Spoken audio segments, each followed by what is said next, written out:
ಏನಿವತ್ತು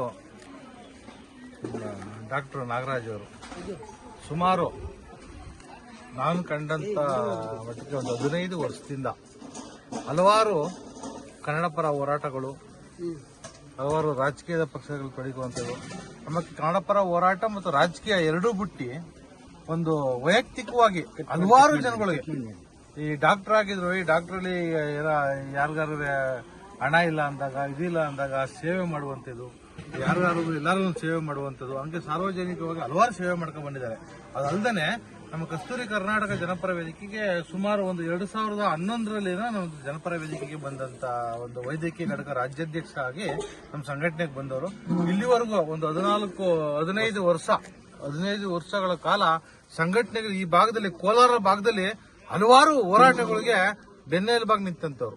ಏಕೆಂದ್ರೆ ಮಾಲೂರಿಂದ ಒಂದು ಡಿಸಿ ಕಚೇರಿವರೆಗೆ ಒಂದು ಬೃಹತ್ ಆದ ಒಂದು ಶಾಶ್ವತ ನೀರಾವರಿ ಆಗ್ಲೇಬೇಕು ಅಂತ ಹೇಳಿ ಕೋಲಾರ ಜಿಲ್ಲೆಯಲ್ಲಿ ಹೋರಾಟದ ಒಂದು 500 ಬೈಕ್ಗಳನ್ನು ಇವ್ರ ನೇತೃತ್ವದಲ್ಲಿ ಹೋರಾಟ ಮಾಡಿದಂತಾರೆ ನಮ್ಮ ಸಂಘಟನೆಗೆ.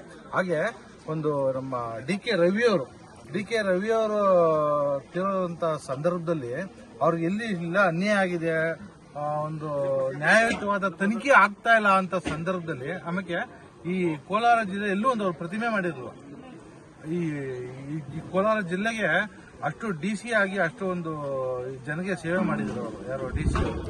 ಆ ಸಂದರ್ಭದಲ್ಲಿ ಡಿಸಿ ಕಚೇರಿಗೆ 500 ಜನ ಕರ್ಕೊಂಡು ಮುತ್ತಿಗೆಯನ್ನು ಹಾಕಿದೆ ಅಂತ ಹಲವಾರು ಹೋರಾಟಗಳು. ಆಮೇಲೆ ಒಂದು ಪಿಂಡ ಯಾತ್ರೆ ಅಂತ ಹೇಳ್ಬಿಟ್ಟು ಶಾಶ್ವತ ನೀರಾವರಿ ಆಗ್ಬೇಕು ಅಂತ ಕೋಲಾರದಿಂದ ಬೆಂಗಳೂರು ವಿಧಾನಸೌಧವರೆಗೂ ಸುಮಾರು ಒಂದು 500 ಕಾರು ರ್ಯಾಲಿ, ಒಂದು 4 ವರ್ಷದ ಹಿಂದೆ 500 ಕಾರು ರ್ಯಾಲಿ ಮಾಡ್ಕೊಂಡು ಸರ್ಕಾರದ ಪಿಂಡ ತರ್ಪಣ ಮಾಡ್ತೀವಿ ಅಂತ ಹೇಳ್ಬಿಟ್ಟು 500 ಕಾರುಗಳಲ್ಲಿ ಹೋಗಿದಂತ ಸಂದರ್ಭದಲ್ಲಿ ಹಂಗೆ ಈ ಕೋಲಾರ ಜಿಲ್ಲೆಯ ಹಲವಾರು ಹೋರಾಟಗಳಿಗೆ ಸ್ಪಂದಿಸಿದಂತ ವ್ಯಕ್ತಿ. ಆ ವ್ಯಕ್ತಿ ಒಂದು 2-3 ಸಲ ಪಕ್ಷೇತರ ಅಭ್ಯರ್ಥಿಯಾಗಿ ಚುನಾವಣೆಗೆ MLC ನಿಂತಿದ್ರು.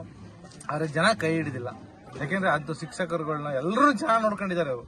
ಯಾಕೆಂದ್ರೆ ಬೆಳಿಗ್ಗೆ ಎದ್ರೆ ಮನೆ ಹತ್ರ ಅಷ್ಟು ಶಿಕ್ಷಕರು ಬರ್ತಿದ್ರು, ಅಷ್ಟು ಜನ ನಮ್ಗೆ ಸೇವೆ, ನಮ್ಗೆ ಏನಾರ ಒಂದು ಹೆಲ್ಪ್ ಮಾಡಿ ಅಂತ ಬರ್ತಿದ್ರು. ಎಲ್ಲ ಒಂದು ಅಲ್ಪ ಮತಗಳಿಂದ ಇವರು ಸೋತಿರ್ಬೋದು.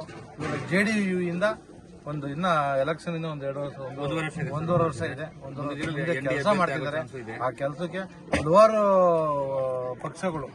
ಪಕ್ಷಗಳು ಪಕ್ಷಾತೀತವಾಗಿ ಈ ವ್ಯಕ್ತಿ ಗೆಲ್ಲೇಬೇಕು ಅಂತ ಒಂದು ಸಪೋರ್ಟ್ ಮಾಡ್ತಿದ್ದಾರೆ. ಎಲ್ಲರೂ ಸಹಕಾರ ಇದೆ.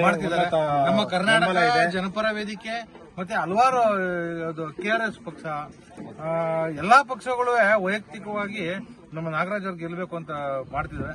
ಅದರಲ್ಲೂ ನಮ್ಮ ಕೋಲಾರ ಜಿಲ್ಲೆಯಲ್ಲಿ ಕಸ್ತೂರಿ ಕರ್ನಾಟಕ ಜನಪರ ವೇದಿಕೆ ಹಗಲಿರುಳು ಕೆಲಸ ಮಾಡುತ್ತೆ. ಯಾಕೆಂದ್ರೆ ಇಲ್ಲಿವರೆಗೂ 10 ವರ್ಷದಿಂದ ಅವರು ಎರಡು ಚುನಾವಣೆ ನಿಂತಾಗಲೂ ನಮ್ಮ ಸಂಘಟನೆ ಕೆಲಸ ಮಾಡಿದೆ. ಪ್ರಾಮಾಣಿಕ ವ್ಯಕ್ತಿ ಅಂತ ಕೆಲಸ ಮಾಡಿದೆ.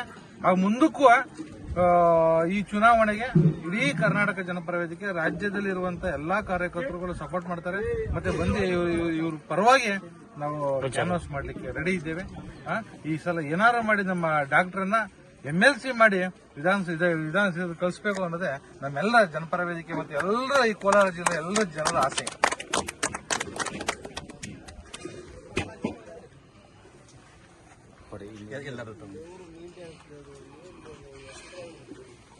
ಕಸ್ತೂರಿ ಕರ್ನಾಟಕ ಜನಪರ ವೇದಿಕೆ ಹೋರಾಟಕ್ಕೆ, ಕರ್ನಾಟಕ ಜನಪರ ವೇದಿಕೆ ಹೋರಾಟಕ್ಕೆ, ನಾಡಪರ ಹೋರಾಟಕ್ಕೆ, ರೈತ ಪರ ಹೋರಾಟಕ್ಕೆ, ಡಾಕ್ಟರ್ ನಾಗರಾಜ್ ಅವ್ರಿಗೆ,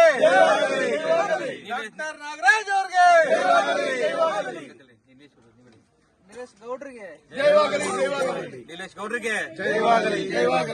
ಗೌಡ್ರಿಗೆ,